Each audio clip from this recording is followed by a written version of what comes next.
Halo sobat baku hantam yang duit kartu prakerjanya untuk beli diamond. Iya, salam bangsat juga kalian. Pada 7 Desember 1941, Jepang menyerang armada Pasifik Amerika di Pearl Harbor, Hawaii.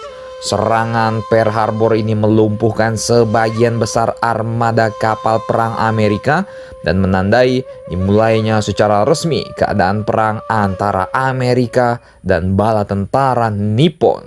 Tujuan awal memimpin perang Jepang dalam perang Pasifik adalah untuk menetralisir armada Amerika, merebut wilayah jajahan negara barat yang kaya sumber daya alam, dan memperoleh pangkalan militer strategis untuk mempertahankan Kekaisaran Jepang Raya di Asia dan Pasifik. Untuk mendukung tujuan-tujuan itu, selama beberapa bulan pertama pada tahun 1942, tentara Jepang menyerang dan mengambil alih Filipina, Thailand, Malaya, Singapura, Hindia Belanda, Pulau Wake, Britania Baru, Kepulauan Gilbert, dan Guam. Dua upaya Jepang untuk memperluas perimeter ketahanan mereka di Samudra Pasifik Selatan dan Tengah digagalkan dalam pertempuran Laut Karang dan pertempuran Midway. Kedua kemenangan strategis sekutu ini memberikan kesempatan bagi Amerika untuk mengambil inisiatif dan melancarkan serangan ofensif balik kepada Jepang di Pasifik. Sekutu memilih Kepulauan Solomon, khususnya Pulau Guadalcanal, Pulau Tulagi, Pulau Florida yang berada di bagian selatan, dan untuk ofensif pertama mereka. Pada pagi pukul 8 pagi, 2 batalion marinir Amerika Serikat termasuk Batalion Raider 1 di bawah Letnan Kolonel Merritt A. Edson dan Batalion 2 Resimen ke-5 Marinir melakukan pendaratan tanpa perlawanan di pantai barat Tulagi, sekitar di tengah-tengah antara kedua ujung pulau yang berbentuk persegi panjang. Pertahanan Jepang termasuk puluhan gua di tebing-tebing batu gamping yang digali saling berhubungan sebagai sebuah terowongan, serta liang-liang senapan mesin yang dilindungi oleh karung-karung pasir. Pasukan marinir sampai ke daerah pertahanan Jepang menjelang senja. Sadar mereka tidak memiliki waktu untuk melakukan serangan skala penuh, marinir pun mulai menggali lubang untuk pertahanan malam. Sepanjang malam, ternyata tentara Jepang tidak tidur, bos.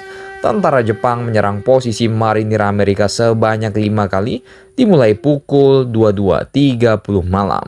Serangan Jepang ini terdiri dari serbuan frontal banzai, ya kan? Dan selain upaya-upaya infiltrasi dalam regu-regu kecil atau secara individu ke arah pos komando Amerika ini. Sebagai akibatnya beberapa kali terjadi pertikaian, bahkan harus hand to hand, ya kan? Harus dogfight antara pasukan marinir melawan tentara Nippon. Bahkan tentara Jepang sampai sempat menembus garis pertahanan marinir dan merebut sebuah senapan mesin mereka, namun dipukul mundur kemudian. Setelah menderita kerugian yang sangat banyak, garis pertahanan marinir pun dapat dipertahankan hingga malam usai. Tentara Jepang menderita kerugian yang lebih besar dalam serangan mereka. Ya iyalah, karena ini serangan bunuh diri, bos. Maju di brondong senapan mesinnya. Ya salam kakek Sugiono, ya kan. Hanya dalam semalam seorang marinir Amerika berhasil menewaskan 13 prajurit Jepang yang menyerang posisi mereka sebelum akhirnya ia sendiri tewas. Kira-kira dosanya banyak nggak nih, bos?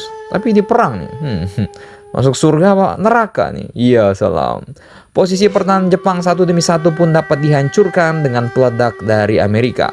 Perlawanan berarti dari tentara Jepang berakhir menjelang siang hari, walaupun beberapa prajurit yang masih tersisa masih dapat ditemukan dan dibunuh beberapa hari kemudian. Ya, front Pasifik ini terkenal sangat-sangat keras, bos, bagi tentara Amerika, ya kan.